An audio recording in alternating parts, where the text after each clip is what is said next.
Berlatar di sebuah negara bernama Spanyol, di mana keadaan negara itu sedang tidak baik-baik saja. Mereka mengalami suatu kondisi kelangkaan sumber daya, sehingga untuk menanggulanginya, pemerintah setempat mencoba menekan pertumbuhan penduduk dengan cara kekerasan, bahkan tak segan-segan membunuh wanita hamil dan anak-anak.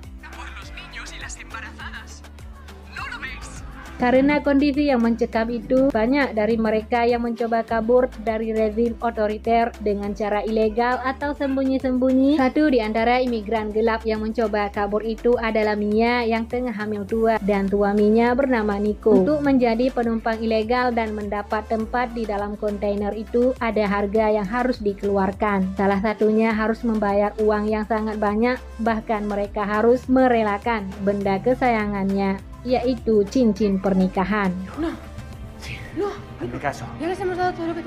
Mia dan Nico berusaha keluar dari negara itu agar bisa melahirkan bayi kedua mereka dengan selamat, di mana anak pertama mereka telah menjadi korban dalam insiden yang sedang terjadi, dan tujuan pelarian mereka adalah Irlandia. Untuk mencapai dan berada di titik itu pun tidaklah mudah, karena saking banyaknya imigran gelap sedang berupaya menyelamatkan diri. Akhirnya, karena suatu kondisi yang naas, membuat Mia dan Nico terpisah kontainer. Nico menaiki kontainer bertuliskan 107 dan kontainer Mia bertuliskan nowhere. Mereka tidak bisa berbuat banyak karena para penyelundup itu tak segan-segan menembak jika membangkang.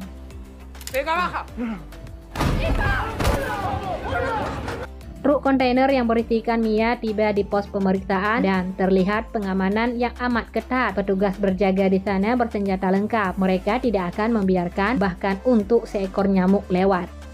Ya, pero yo tengo que mirar el interior, ¿sabes? Kepala keamanan yang berkepala plontos ini tidak bisa dikadalin. Ia masuk ke dalam truk untuk memeriksa dan mengukur panjang kontainer yang ternyata tidak sama. Keberadaan para imigran gelap yang berada di belakang truk terlapisi oleh dinding kontainer palsu itu akhirnya terendus dan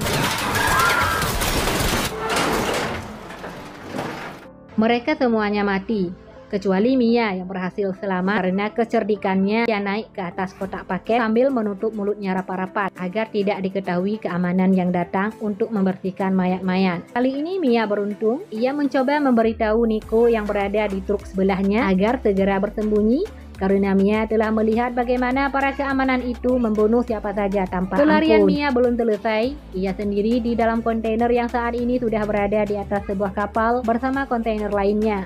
Mereka siap meninggalkan pelabuhan Spanyol. Terlepas dari belenggu rezim otoriter, tak serta-merta Mia terbebas dari prahara, karena Mia kembali ke Tibantial, di mana kapal mereka yang tengah mengarungi samudra antah berantah itu diterjang badai yang sangat kuat, dahsyat, dan membuat kontainer Mia terjatuh ke dalam lautan.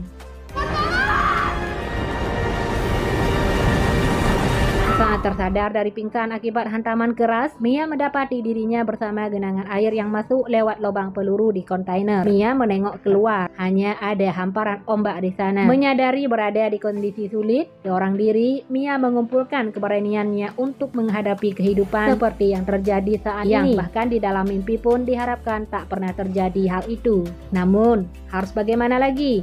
Cobaan ibu hamil yang satu ini benar-benar di luar dugaan.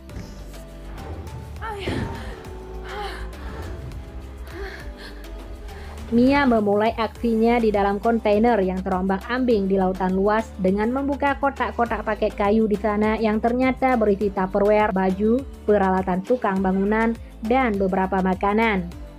Untuk menekan air agar tidak masuk ke dalam kontainer, Mia menambal lubang peluru menggunakan lakban. Tiba-tiba Mia mendengar suara teriakan. Ia mencari sumber suara teriakan itu melalui lubang tembakan. Ternyata kontainer 107 yang sedang tenggelam, yang dimana kontainer itu terakhir suaminya, Nico, terlihat.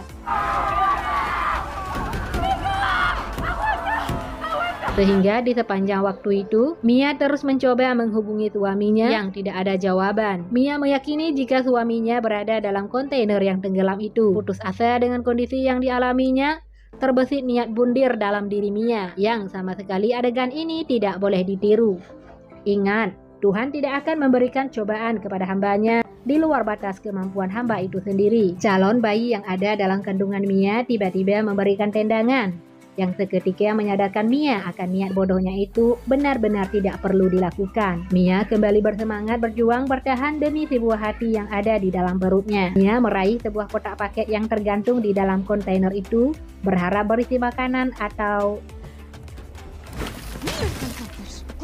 pantang menyerah. Mia mencoba memanfaatkan karet-karet tutup Tupperware dan beberapa peralatan di sana untuk membuang air yang menggenangi kontainer. Tak lama kemudian, Nico berhasil menghubunginya. Ternyata Nico berhasil melarikan diri dari kontainer 107 sebelum diangkat ke kapal. Mia senang mendengar Nico ternyata masih hidup. Lantas ia menceritakan tentang kondisinya yang terjebak di lautan seorang diri dan berharap Nico segera datang untuk menolong. Nico berjanji akan mencari cara menyelamatkan Mia. Estoy en el mar flotando, estoy flotando, no. 2 hari terombang-ambing di lautan. Saat itu cuaca buruk yakni badai kembali menerjang. Mia yang harus bertahan di dalam kontainer dan sekaligus berjuang karena si jabang bayi. Ternyata sudah tiba waktunya untuk melihat dunia kelam itu. Mia yang seorang diri, tanpa suami, tanpa bidan, tanpa rukun itu berhasil melahirkan bayi perempuan, yang kehadiran bayi itu menambah kekuatan Mia, alasan untuk terus berjuang kembali menyala dalam dirinya.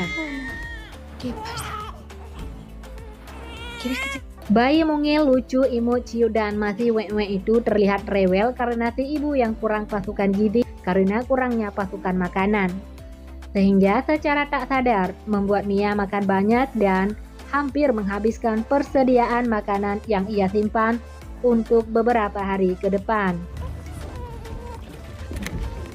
Dengan peralatan yang ditemukan dalam kotak paket itu, Mia mencoba melubangi bagian atas kontainer menggunakan mesin bor baterai, dan nasib sialnya kembali terjadi. Tiba-tiba mesin bor itu kehabisan daya karena digunakan terlalu lama. Alhasil mau dicas di mana, soalnya listrik tidak ada. Akhirnya ia mencoba menyelesaikan pekerjaannya melubangi kontainer itu dengan menggunakan pisau. Dengan kondisi yang sudah sangat lelah, lapar, haus, capek, justru Mia kembali ketiban sial, di mana pisau yang ia gunakan untuk memotong besi itu patah jadi 2.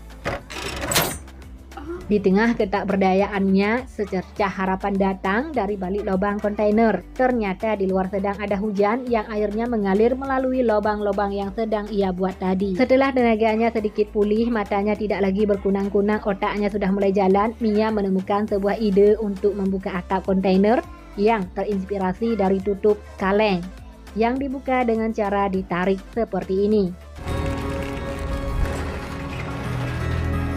Mia yang kini bisa melihat indahnya langit, menghirup udara bebas, tetapi kenyataan hidup yang tidak berubah. Kiri, kanan, depan, belakang, pemandangannya tetap laut, tak membuat ia menyerah, dan tanpa sengaja, tatkala bayinya BAB dan Mia membuang berliannya ke dalam lautan, tak terduga ikan-ikan bermunculan mengeroyok tai itu. Ia pun berpikir untuk segera menombak ikan-ikan itu.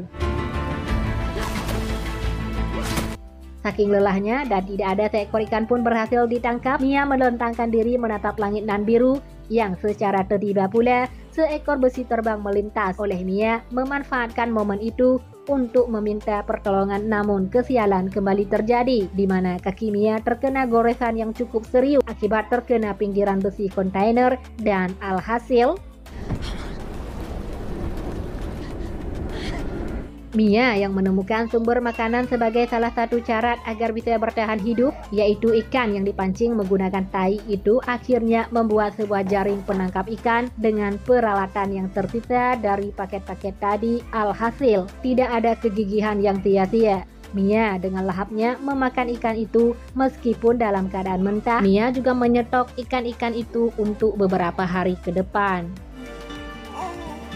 12 hari telah berlalu, Mia masih bertahan dalam kontainer bersama bayinya itu, di mana air semakin hari semakin naik levelnya, hampir memenuhi setengah dari kontainer. Mia tiba-tiba mendapat telepon dari Nico. Namun bukannya pertolongan yang akan segera ia dapatkan dari suami, melainkan sang suami mengabarkan untuk terakhir kalinya alias pamitan, karena Nico tidak berhasil dalam pelariannya. alias tertangkap dan tertembak sehingga mengakibatkan ia kehilangan banyak darah. Miko berpesan agar Mia terus berjuang meskipun tanpa dirinya. Singkat cerita, air di dalam kontainer semakin tinggi dan itu artinya mereka tidak punya banyak waktu lagi. Sebelum kontainer itu tenggelam, Mia mulai merakit Tupperware bersama dengan sisa-sisa kotak paket untuk dijadikan rakit. Di detik-detik kontainer mau tenggelam, Mia masih mau kembali masuk ke dalam kontainer itu untuk mengambil foto putrinya yang sudah meninggal. Namun saat hendak kembali, tiba-tiba kakinya tersangkut tali. Sementara bayinya yang ada di atas rakit mulai mengapung dan terbawa arus. Mia terus berusaha melepaskan tali yang menyangkut kakinya dengan cara memotongnya. Beruntung, Mia berhasil keluar dari dalam kontainer itu dan karena kecerobohannya tadi, kini Mia kesulitan menemukan bayi yang sudah terbawa ombak. Mia melihat ke sana kemari karena faktor minim cahaya, tidak ada lampu penerangan karena di tengah lautan. Tiba-tiba sebuah keajaiban kemudian datang melalui seekor lumba-lumba yang menyemburkan air. Si bayi pun terkejut dan menangis, "Wek, wek." Mia yang mendengar tangisan bayi langsung bergegas berenang ke arah sang bayi dan menenangkannya. Esokannya, Mia memancing burung camar yang terbang di atas mereka dengan membuang sisa-sisa ikan yang sengaja dibawa di dalam salah satu Tupperware. Alhasil, camar-camar itu pun mengurumuni Mia dan bayinya, dan hal itu pula terlihat oleh satu keluarga yang sedang memancing. Mereka pun mendekat dan